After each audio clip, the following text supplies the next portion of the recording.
Hi everyone, I'm going to show you the results of my Ancestry DNA and 23andMe tests. Before doing so, I'll just tell you a little bit about me and the reason why I've chosen to do the tests. So I was born and brought up in the UK, as you can probably tell from my accent, to a single parent family. My mum is from the Punjab region of northern India and her parents are also from there. I don't know who my dad is, I don't know his name, don't know where he's from, I know absolutely nothing whatsoever. I've always been curious to find out who he is and where he's from, especially so because people often ask me where am I from, and by that they don't mean where in the UK, they mean ethnically where are you from. I reply saying I'm Indian, knowing that's probably not 100% accurate. The reason why I say that is because my mum has very sharp features, whereas I have soft features. And when people see me and her together, they don't think we're related.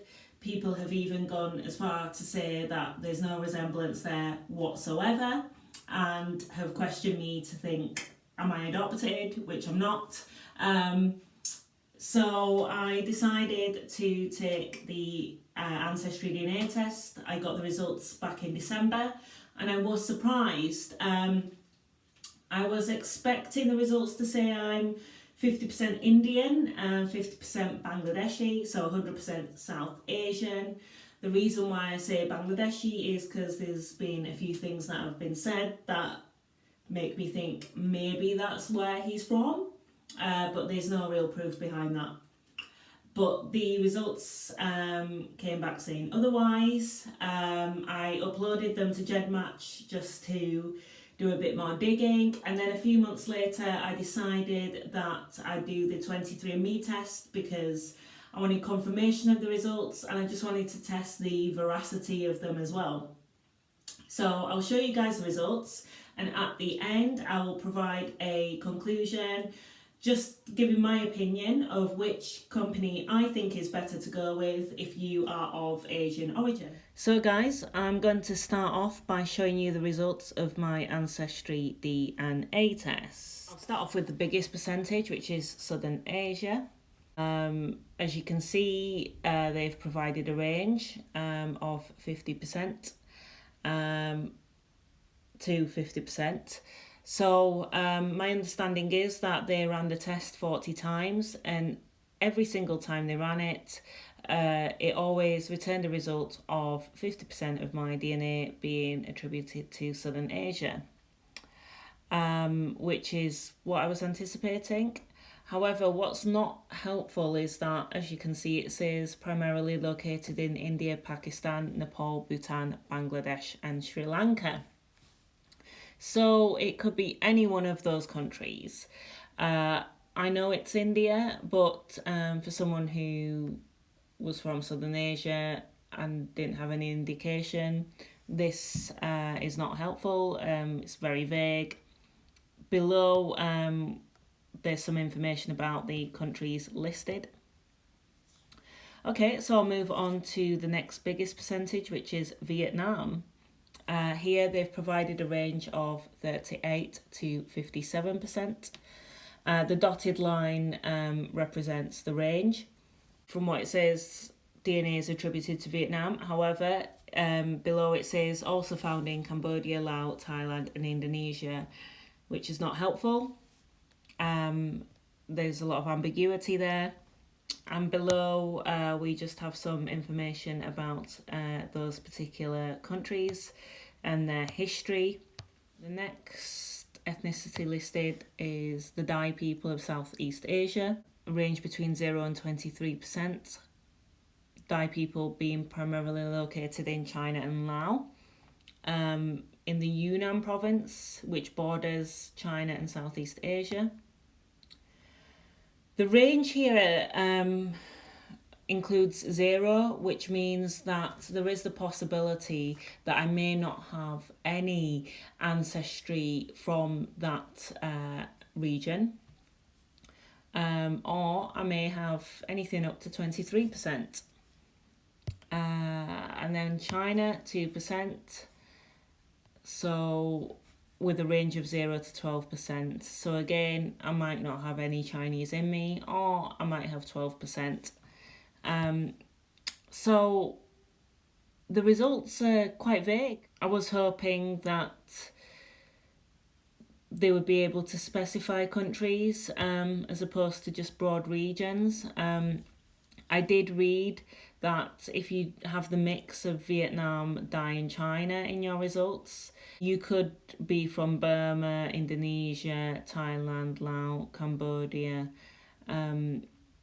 or Vietnam. It could be any one of those countries. It's just they don't have a reference panel that's big enough to be able to ascertain which country specifically. Results are a little disappointing just because they are very ambiguous and vague. I'll now move on to talk about my 23andMe results. Okay, so they reckon I'm 50.3% East Asian and Native American, 48.9% broadly South Asian, 0.3% European, and 0.5% unassigned. I'll start off with discussing the results from South Asia. So this is not too different from the figure provided by Ancestry DNA. There's only 1.1% difference. However, what 23andMe provides and Ancestry DNA doesn't provide is a breakdown in this region. So they reckon I'm from either India or Pakistan, India being a highly likely match, and within that they have narrowed it down to 2 regions in India, which is pretty impressive, with their bets being placed on the Punjab, which is accurate, spot on. My mum is from there and her parents are also from there, so that's really impressive.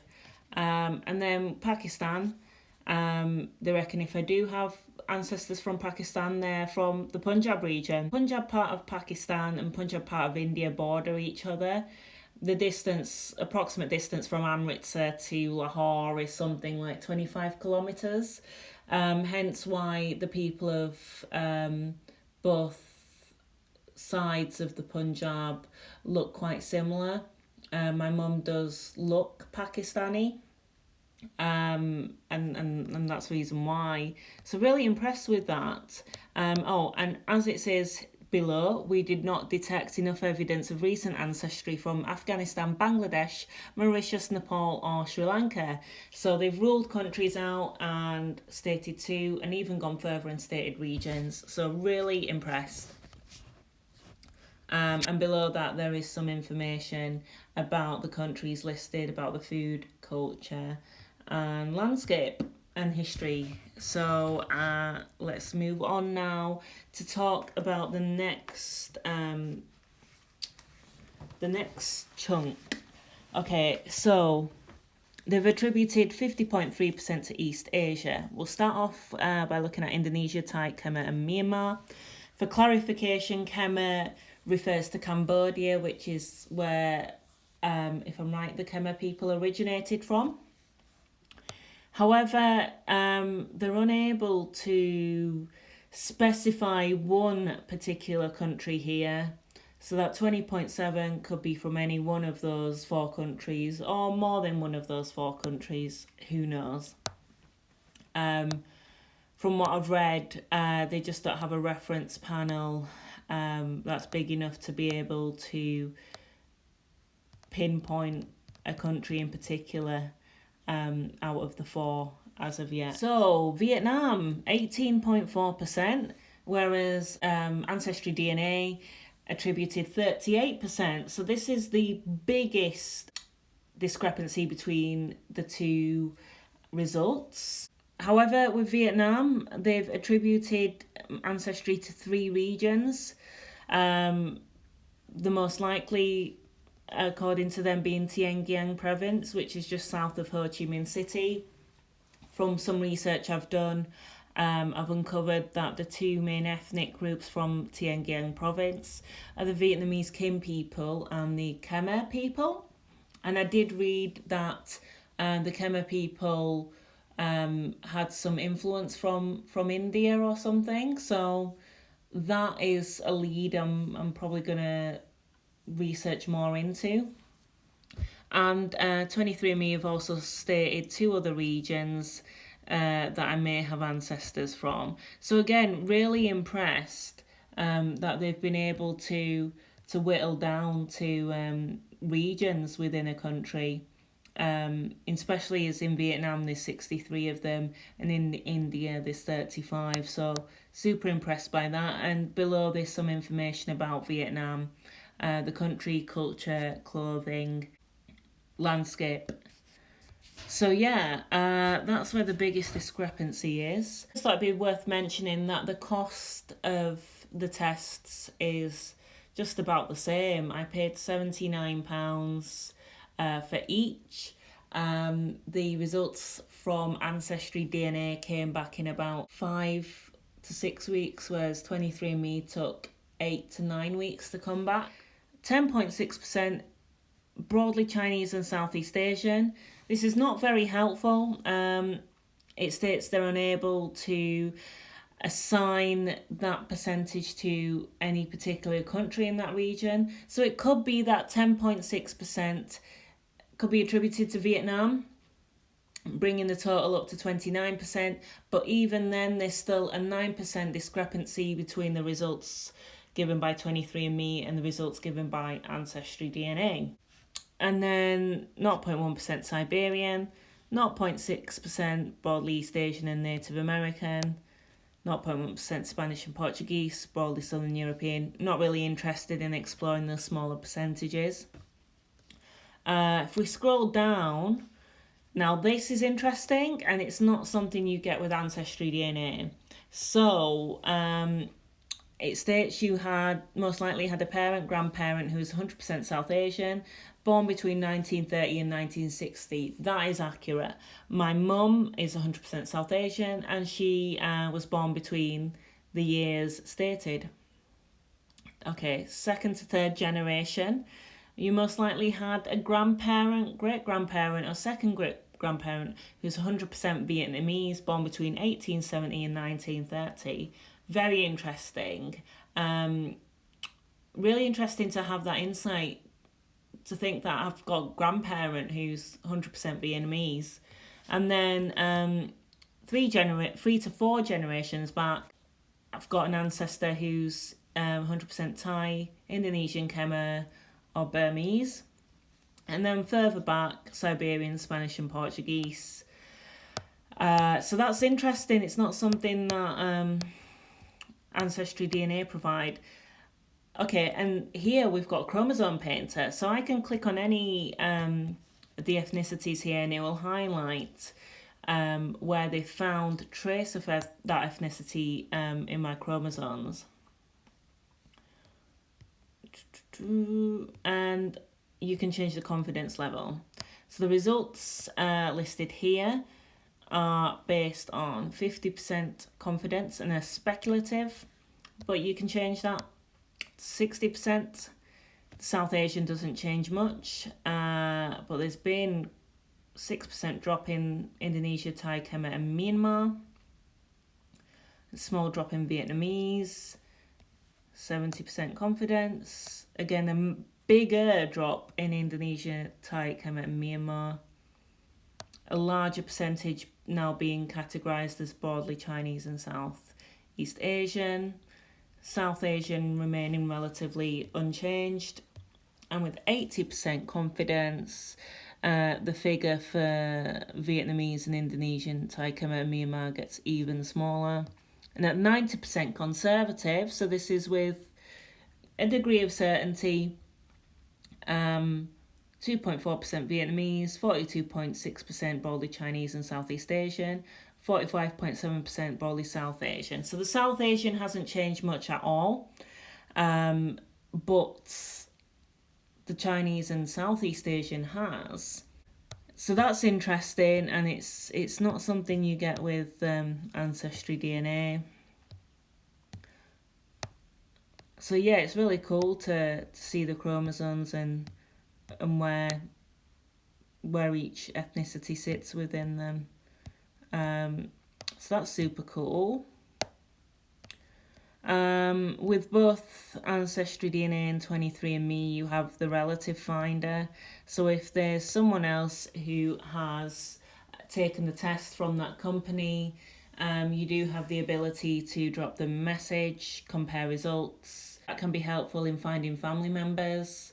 Unfortunately, there's not anyone on there who is of close relation to me. But this has been really insightful. In terms of the veracity of the results, both 23andMe and Ancestry DNA have published papers that detail their methodology and recall and precision rates. So the precision rate for Vietnamese is quite high, and so is it for South Asia. And the recall rates for Vietnam and South Asia are low. So both companies are quite confident that the results they're providing for those two regions are pretty accurate. So yeah, maybe in years to come, they'll be able to break this section down a little bit more. If you're of Asian origin, go with the 23andMe test.